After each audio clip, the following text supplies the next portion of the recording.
Before we'd ever met the band, they had a pretty strong visual idea about what they wanted to do in this video. They wanted to use the theme from the album cover, which features a lone person amidst a sea of clones in an industrial landscape. Now, we're big fans of the whole sort of industrial sort of look in music videos. It's been used a lot over the years, but it can really be traced back to as early as 1927, when the German filmmaker Fritz Lang made the very famous film called Metropolis.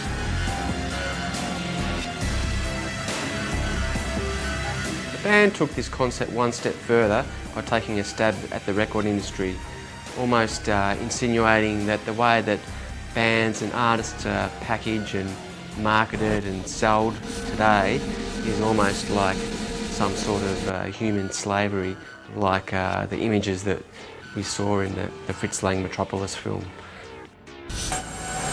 They really had a great vision for what they wanted, and we were able to accommodate because the video clip they wanted was pretty much exactly what we do. So, you know, we gave them ideas, I storyboarded a whole bunch of stuff, and basically we came up with a scenario where we found this trashed factory which we would use as the record company factory, and we would use that as the set for this record company. The record company from hell, basically.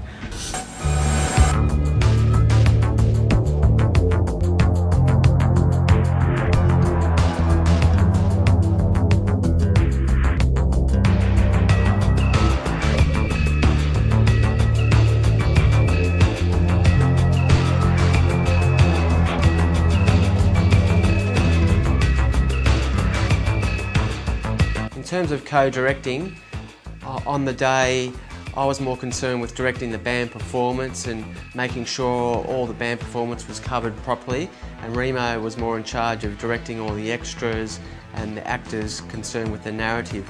He also took more of an active role in the special effects side of things. The main character, who's the record company boss, i.e. the devil, I guess, we cast his face with plaster, and then we poured all this plaster on, cast it, and then we created a latex mask, just like they do in the horror films, for him. No eyes, no mouth, no nose.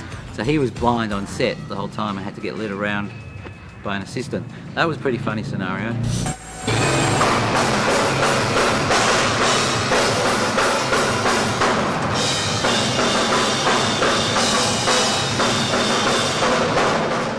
The influences I had directly was Silent Hill, and Mark, the co-director on this, brought to the stage was Marilyn Manson sort of ideas. So we combined this Silent Hill Marilyn Manson look, and we really studied those clips, the Manson clips and the film, and pretty much borrowed directly from those titles to try and emulate a style which we thought the band would like.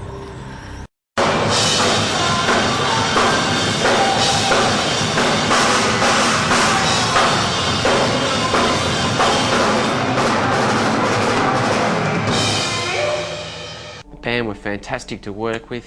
You know, I've worked with a lot of bands before, and some of them sort of act like rock stars a lot, and they're a bit difficult to work with on set. But the band were just so into it. They just all just went really hard and played hard all day, and yeah, just really were intense. And you know, they all shared our vision for something that was quite dark. It was successful. The band loved it. There was no changes, which is kind of unheard of, but now we have to change it for video hits. We actually have to take out the blood and the evil record manager guy for video hits. So please check it out, and I hope you dig it, because we dug it, and hope we get to do a few more like that too.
Bye.